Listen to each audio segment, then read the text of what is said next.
Hello YouTube. I'm back with more everything.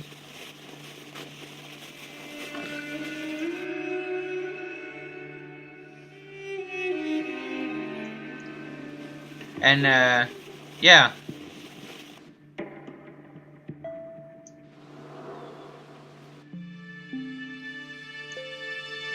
It is rather annoying that I can't adjust my screen brightness, by the way, because now I do wanna see some things, but I'm not really able to do that all that well.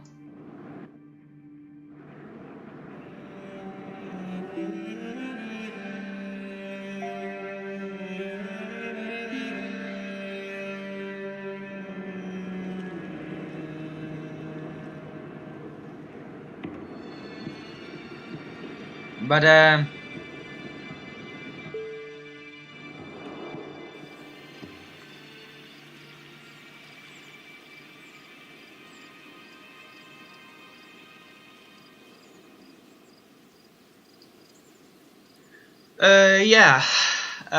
Yeah, what did I want to say? Not much.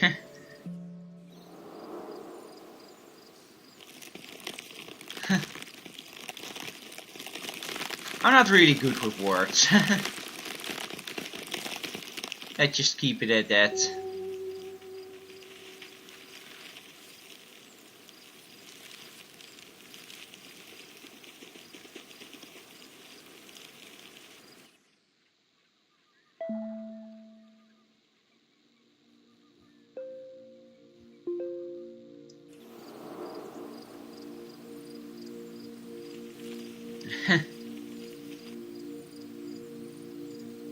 The environments you find yourself in this game, by the way, are pretty interesting.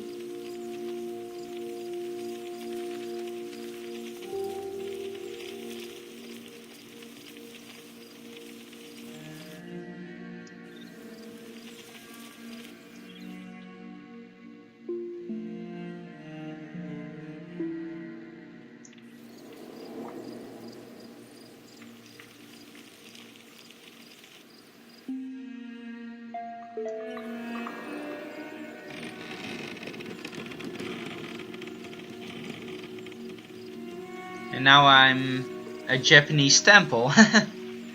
Funny.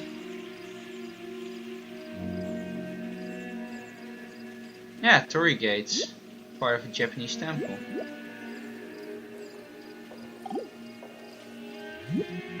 We are all like the nerve ends on your own skin. See, at every point on your skin, there's a little nerve end going beep and getting information from the outside world. Another and another and another, all over. And they all constitute your total sensitivity.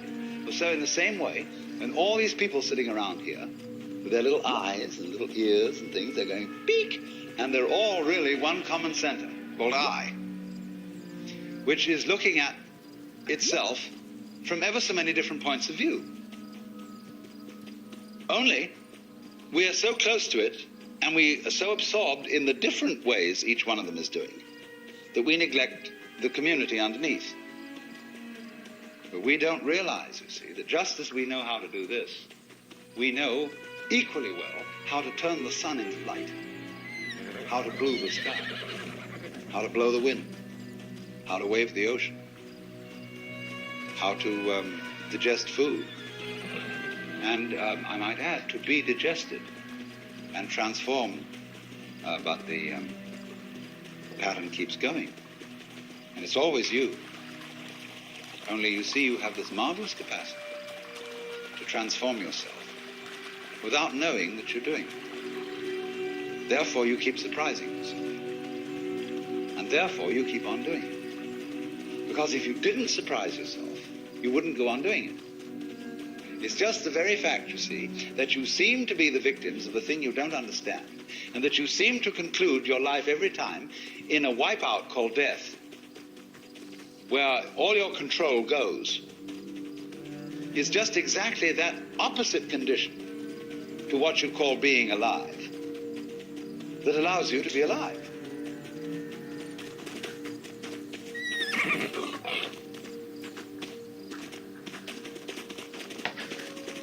Well, the idea that death is just the opposite condition to life.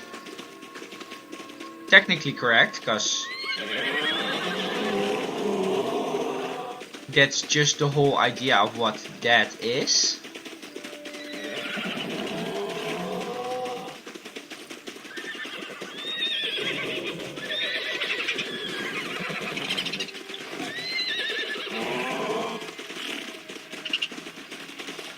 You know, the whole idea of death is that it's the opposite to life. By the way, I really like how they establish this nice East Asian temple area, but that's just kind of beside point of the seminar. The idea of death just being the opposite of being alive, and that being alive is sensing everything and keeping surprising yourself is true in a sense.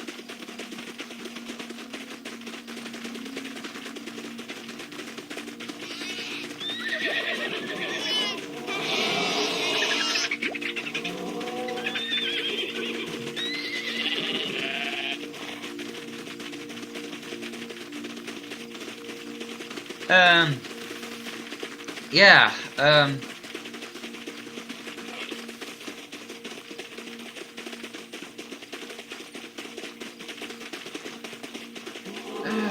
what should how should I say it? Because,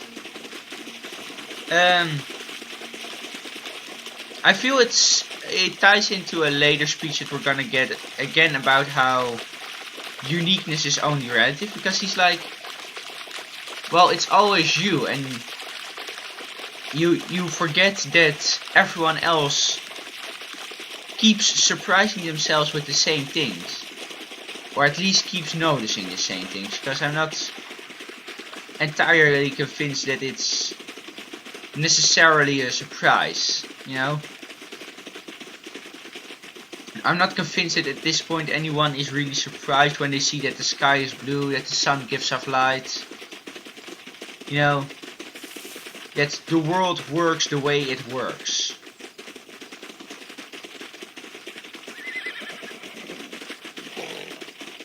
I'm not entirely convinced of that idea. But I do think it's interesting to note that it's, in a sense, an eternal surprise, you know? That is a very interesting idea. And one worth thinking about, but I'm not entirely I'm not entirely sure what to think of it is, I guess, the best way to say it. Alright, let's see what else he has to say. One of the first things which everybody should understand is that every creature in the universe that is in any way sensitive and in any manner of speaking conscious regards itself as a human being. That is to say, it knows and is aware of a hierarchy of beings above it and a hierarchy of beings below it. If you take such a tiny creature as a fruit fly, which lives only a few days, it is aware of all sorts of weird little animals and objects and spores floating in the atmosphere which we don't even notice unless we've got a microscope around. And it criticizes them as being inferior animals and all that sort of thing, whereas human beings are things that it doesn't comprehend. They're as much outside its intellect as a quasar is outside ours. And we see these far-off objects floating in the heavens, and we have only the vaguest idea of what they may be. But there is, I think, a fundamental principle that everybody must understand, and that is the principle of relativity. That is to say that wherever you are, and whoever you are, and whatever you are, you're in the middle. That's the game.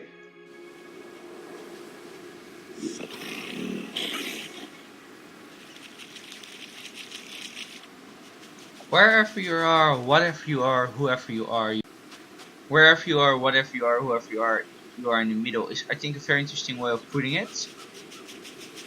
I'm not entirely sure if it's correct. Again, I'm very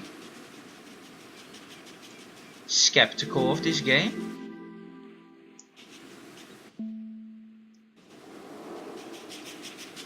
I have said I am skeptical of it before, and I will say it again. But I think that's the idea. I think the idea of the game is not so much for you to blindly follow whatever the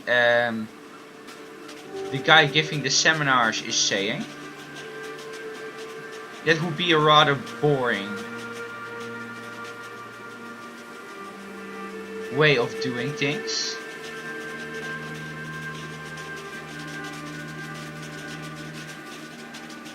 And that would probably not be as productive as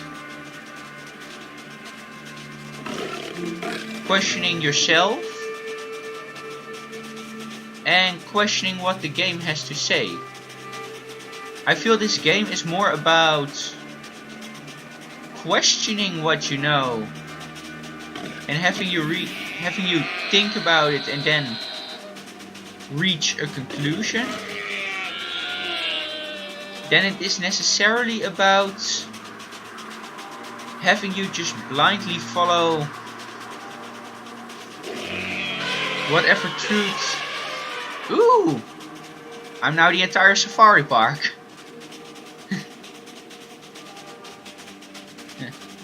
But okay, I think this game is not about having you blindly follow whatever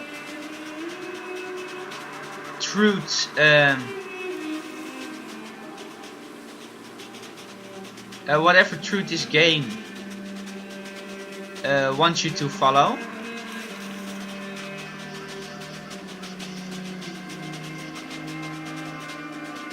Wait, where did those stands go?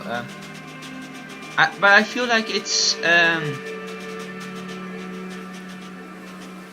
I feel like it wants you to think about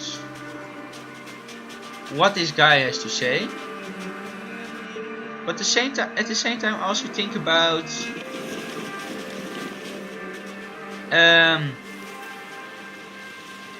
what you already know about it, and think about everything basically, and then reach your own conclusion. I do not feel that I am as if I am playing a game that has this predetermined correct conclusion.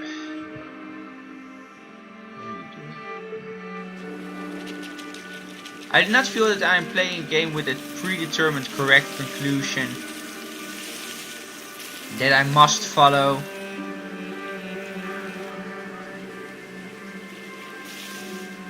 And I'm very happy that I'm not.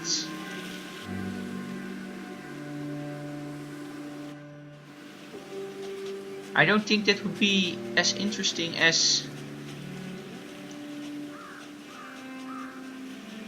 actually thinking about, well, life, the universe, and everything, as Douglas Adams would have said it.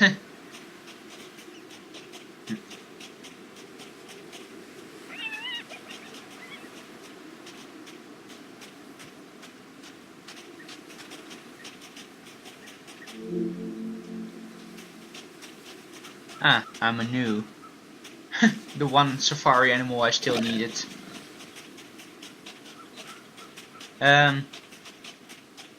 But yeah, I think it's fair to say that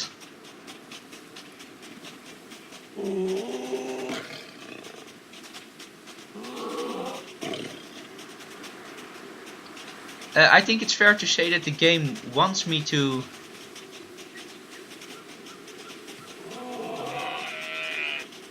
think about it in that way. And yeah, and again, to come back to what he was saying about like how a fruit fry probably regards itself as superior to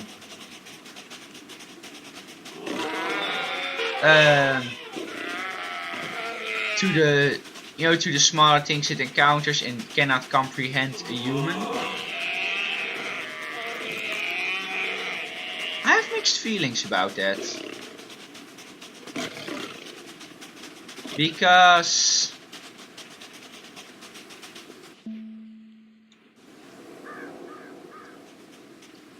um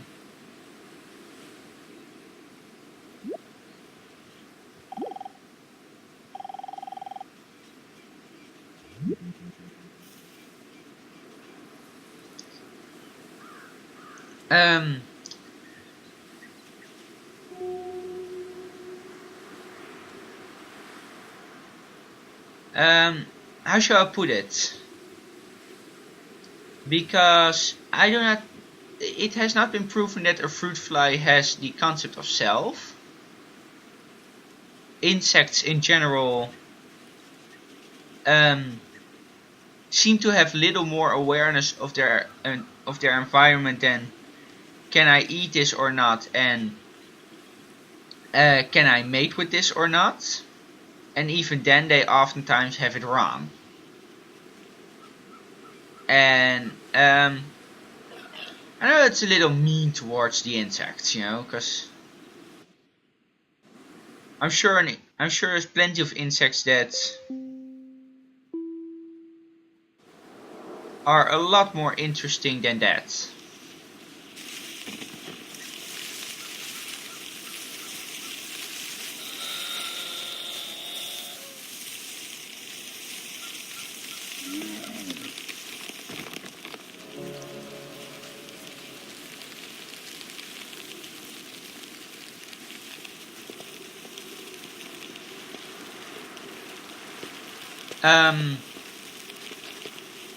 But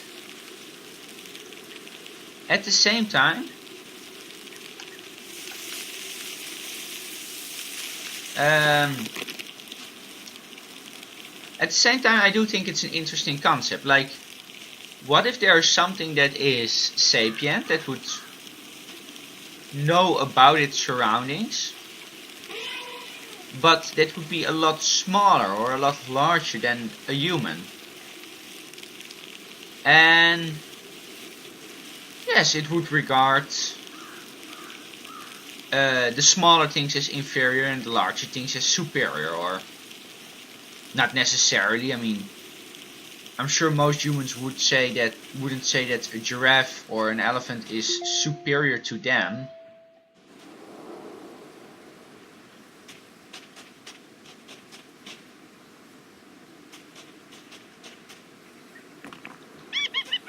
Yeah, I'm a hyena. I'm sure there wouldn't be a lot of people that would phrase it like that. But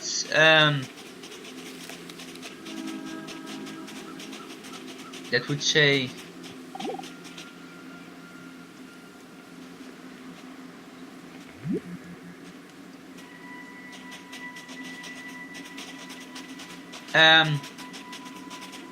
how should I put it? Because as always, it's hard to really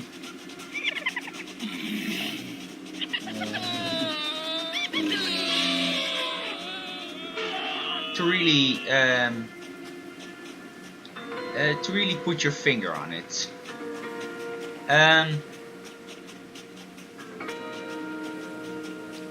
I think that simultaneously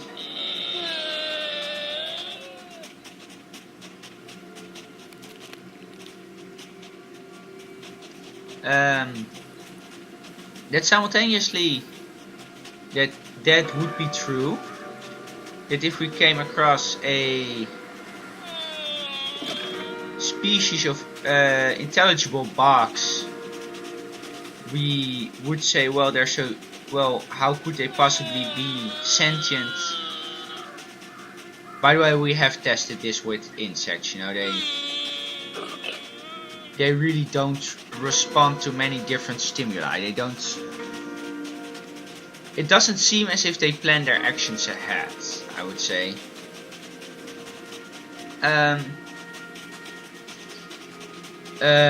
But, But I would say it's not quite fair towards anyone or anything.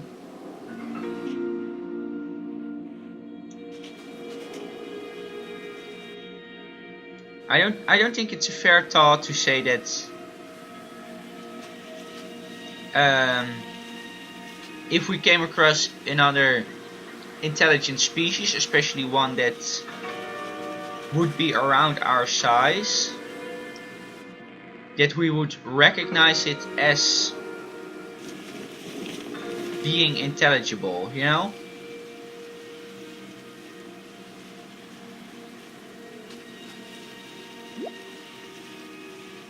I think that's the best way of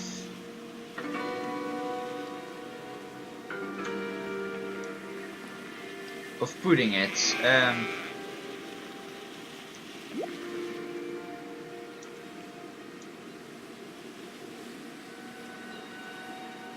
To say that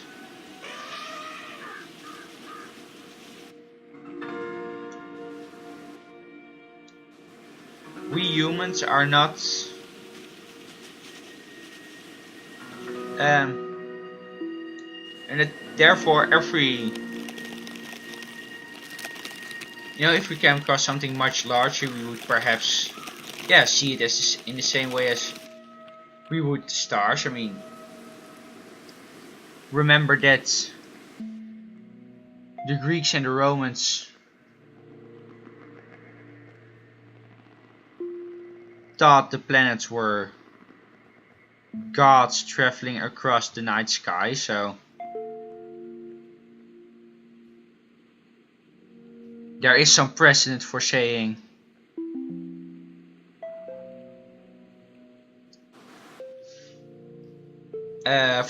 that we would not comprehend something that is much larger than ourselves.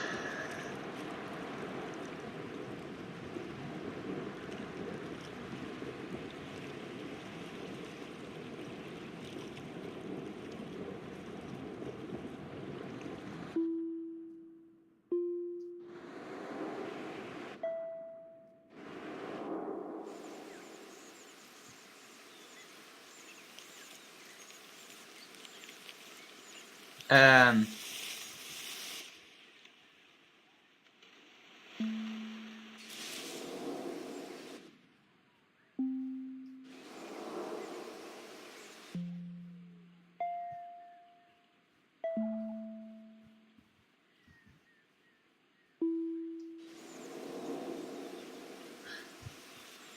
hey, am I now back on the home continent?